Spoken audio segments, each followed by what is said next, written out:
రెచ్చగొట్టే వ్యాఖ్యల కేసులో ఎంఐఎం ఎమ్మెల్యే అక్బరుద్దీన్ ఓవైసీకి 14 రోజుల రిమాండ్ విధించారు. నిన్న హైదరాబాద్ నుంచి రాత్రి అక్బరుద్దీన్ ని నిర్మల్ తరలించిన పోలీసులు విచారణ అనంతరం వేకువజామున న్యాయమూర్తి ఎదుట హాజరుపరిచారు.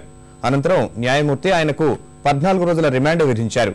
మెజిస్ట్రేట్ ఆదేశాల మేరకు నిర్మల్ నుంచి ఆయన్ను ఆదిలాబాద్ జిల్లా జైలుకు తరలించారు. మరోవైపు విచారణ అనంతరం అక్బర్పై పోలీసులు అదనపు కేసులు పెట్టారు. వివాదాస్పద వ్యాఖ్యలతో ముందు 121, 153A సెక్షన్ల కింద కేసు నమోదు చేసినట్లు కరీంనగర్ రేంజ్ డీఐజీ భీమా నాయక్ తెలిపారు. విచారణ అనంతరం 120B, 124A, 295A, 505, 188 ఐపీసీ సెక్షన్ల కింద అదనపు కేసులు నమోదు చేశామని తెలిపారు. సాధారణ ఖైదీగానే పరిగణిస్తున్నట్లు స్పష్టం చేశారు. విచారణ కోసం అనుమతి ఇవ్వాలని మ్యాజిస్ట్రేట్ను కోరినట్లు డీఐజీ తెలిపారు.